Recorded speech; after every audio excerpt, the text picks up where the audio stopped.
যখন এখানে আসি এবং এই বইগুলোর দিকে তাকাই আর যখন অতীতের দিকে ফিরে যাই, তখন আমরা বুঝতে পারি যে ইতিহাস কখনোই কোনো অপরিবর্তনীয় বিষয় নয়। এটি মানুষের ইচ্ছা শক্তির দ্বারাই পরিবর্তিত হয়।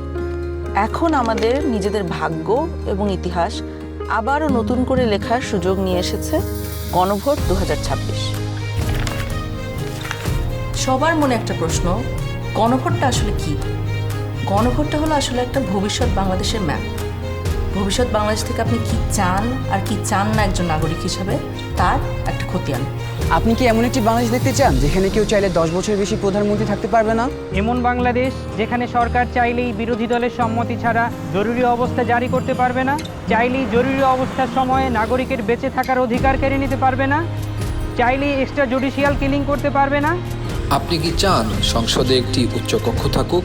দলগুলো ক্ষমতায় গিয়ে 2/3 সদস্যের জোরে যেন সংবিধান যেমন ইচ্ছে বদলে না ফেলতে পারে, এটা চান? সংবিধানের যে কোনো পরিবর্তন করতে হলে উচ্চকক্ষের সমর্থন লাগুক, এটা চান? সংবিধানের কিছু গুরুত্বপূর্ণ বিষয়ের পরিবর্তন আপনার মতামত ছাড়া কেউ করতে না পারুক, অর্থাৎ গণভোট ছাড়া সংবিধানের গুরুত্বপূর্ণ বিধানের কোনো পরিবর্তন সরকার যেন করতে না পারুক। আপনি কি চান তত্ত্বাবধায়ক সরকার কিভাবে তৈরি হবে এটা সরকারি দল এবং বিরোধী দল মিলেই ঠিক করুক? একই রকমভাবে নির্বাচন কমিশন, পিএসসি, সিএজি এসব গুরুত্বপূর্ণ নিয়োগে বিরোধী দলেরও ভূমিকা থাকুক? আপনি কি চান সংসদে নারীদের প্রতিনিধিত্ব বাড়ুক? দেশের বিচার ব্যবস্থা সরকারের প্রভাবমুক্ত থেকে স্বাধীনভাবে কাজ করুক, যাতে আমাদের মতন সাধারণ মানুষ বিচার পেতে পারে? আপনি কি চান সব বিভাগীয় শহরে উচ্চ আদালত স্থাপন হোক? ধরেন আপনার স্বজন খুন হয়েছে, সেই খুনের দায়ে দণ্ডপ্রাপ্ত আসামিকে প্রেসিডেন্ট চাইলেই ক্ষমা করে দিতে পারে। আপনি কি চান আপনি অর্থাৎ ক্ষতিগ্রস্ত পরিবারে অনুমতি ছাড়া রাষ্ট্রপতি এরকম কোনো অপরাধীকে ক্ষমা করতে না পারুক?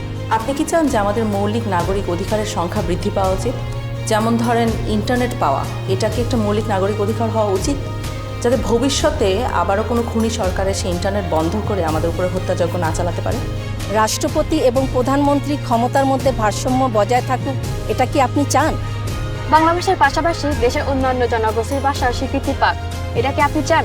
আপনি যদি এই পরিবর্তনগুলো চান, আপনি যদি এই পরিবর্তনগুলো চান, আপনি যদি এই পরিবর্তনগুলো চান, তাহলে গণভোটে হাতে সিল মারুন। হাতে সিল মারুন। হ্যাঁ, সিল মারুন। হাতে সিল মারুন। হাতে সিল মারুন। হেতে সিল মারুন।